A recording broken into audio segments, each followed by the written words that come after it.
इसके दूरगामी प्रभाव होंगे, पर यह स्पष्ट है कि इस तरीके से किसी राजनीतिक दल को असहाय बनाकर चुनाव लड़ने में बाधा उत्पन्न कर और फ्री एंड फेयर इलेक्शन कभी नहीं कहा जा सकता।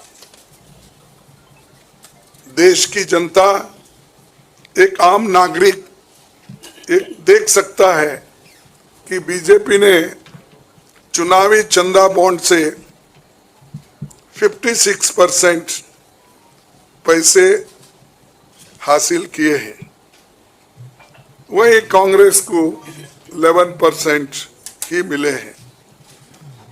और ये वो पैसे जो बॉन्ड से बीजेपी ने लिए हैं, इसके अलावा जो कैश में इनके पास आता होगा तो कोई अकाउंट ही नहीं है। आप इनके खर्चे देखिए, हर तरफ इनका एडवर्टाइजमेंट लगा है और एडवर्टाइजमेंट में भी मोनोपोली बना ली है।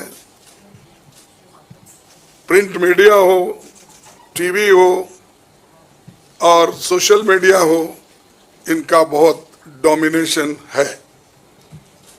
लेकिन इतने पैसे एक पार्टी जमा कर सकती है, हिंदुस्तान के 70 साल के डेमोक्रेटिक व्यवस्था में ऐसा कोई नहीं किया। ये पहली बार ये सरकार अनेक ढंग से पैसे आज उठा रही है और इनके 5 स्टार ऑफिसेस से बड़े बड़े हर जगह आप देखिए, और 4-4, 5-5 फ्लाइट एक मीटिंग को जाते हैं और उनके पीछे और 2-4 जाते हैं। एक मीटिंग का इतना खर्च होता है तो शायद ही कोई पार्टी, अपोजिशन पार्टी उसका 10% भी नहीं कर सकती मुकाबला।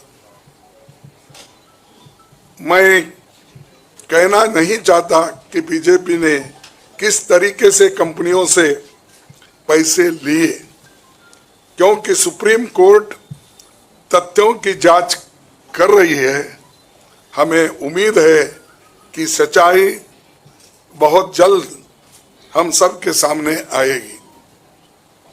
और अंत में मैं देश के संवैधानिक संस्थाओं से अपील करता हूं कि अगर वो फ्री एंड फेयर इलेक्शन चाहते हैं तो हमारी पार्टी को बगैर किसी रोक टोक से बैंक अकाउंट्स का इस्तेमाल करने दे, और जो इनकम टैक्स का क्लेम है वो अंततः कोर्ट के निर्णय के अनुसार सेटल हो जाएगा। राजनीतिक दल टैक्स नहीं देते, बीजेपी कभी इनकम टैक्स नहीं दी, लेकिन ये लागू सिर्फ कांग्रेस पे हो रहा है। कोई पॉलिटिकल पार्टी इनकम टैक्स के दायरे में नहीं आते, सच है ना, सेटल हो जाए। राजनीतिक दल नहीं आते, बीजेपी ने कभी नहीं दिया अकाउंट। इसके बाद भी अगर हमसे ये मांगा जा रहा है तो हम न्यायालय के अंतिम निर्णय का इंतजार कर रहे हैं, क्योंकि हम चाहते हैं कम से कम न्यायालय तो इस बात को देखे, कानून को देखे, रूल ऑफ लॉ और गवर्नेंस जो संविधान के तहत होता है उसके तरफ तो ध्यान दे दो। क्योंकि आज वो हुकूमत में है, कल दूसरी पार्टी आएगी, लेकिन हमको ये लेवल प्लेइंग ग्राउंड जो हमने पहले से बनाया था, नेहरू जी से लेकर हम 89 और बाकी के लोग भी, जब इवन वाजपेयी थे उस वक्त भी ऐसा नहीं था। लेकिन यहाँ ये 18वीं लोकसभा का चुनाव जो हो रहा है, इसमें हम सब देख रहे हैं, ये कुचल रहे हैं, सप्रेस कर रहे हैं और हमको चुनाव लड़ने के स्थिति में वो नहीं छोड़ना चाहते हैं और पैसे को तंग तबाह करके वो एक तरफा इलेक्शन कर लेना चाहते हैं।